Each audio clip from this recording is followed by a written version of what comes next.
Hello, humans who have tuned into the News Hour at 5. I am Scott Cannon coming to you live on WLTH 1370 AM from the greatest city in all the world, in Gary, Indiana. I'm currently, Rolanda Crawford, I guess, isn't in here today, but luckily for you guys still get a Counterpoint segment. So how about it now? Well, folks, while the nation was obsessed with whether the president was recorded talking about paying off Lake County's own Karen McDougal about creeping around, or listening to R. Kelly's new 19-minute cringe-worthy masterpiece, I admit, an even more important story has been developing overseas.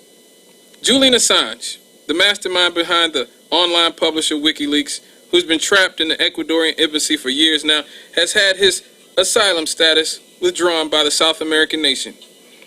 Now, what this means is that Assange, who has been protected by asylum for all these years, will be handed over to the government of the United Kingdom, who will probably not hesitate to hand Assange over to the rabid Trump administration, who cannot wait to prosecute him.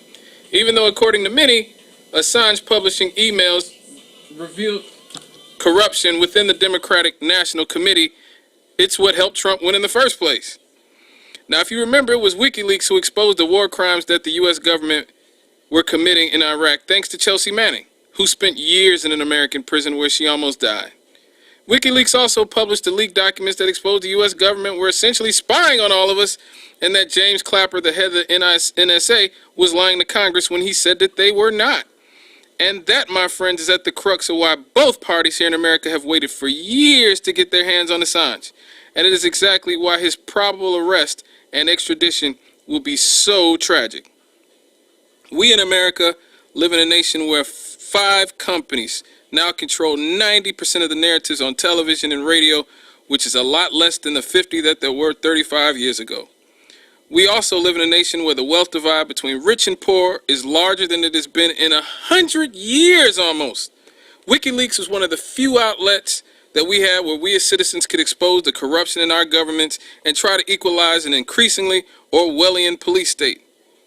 So let's be real here, folks. Julian Assange isn't hated by the elites in the Republican Party or the Democratic Party or Fox News and MSNBC because he's breaking laws or spreading lies. Julian Assange is hated because he exposed the truth about these inherently corrupt institutions in a way that they never would. Just think about it. If in Watergate, Woodward and Bernstein were portrayed as villains because they exposed the criminality of the Nixon administration, or if Daniel Ellsberg was portrayed as the bad guy because he leaked the truth about the Vietnam War, well, that's what we have here. Julian Assange and WikiLeaks are now hated by many on the so-called left because they exposed the truth that me and Jonathan Booth, check us out in a few minutes on Issues and Answers, we're both telling you, even before the emails were leaked, that the Democratic National Committee rigged the 2016 primaries against Bernie Sanders and his supporters. That's a fact. And what did those people do? Did they vow to purge their party of the type of corruption that made that possible?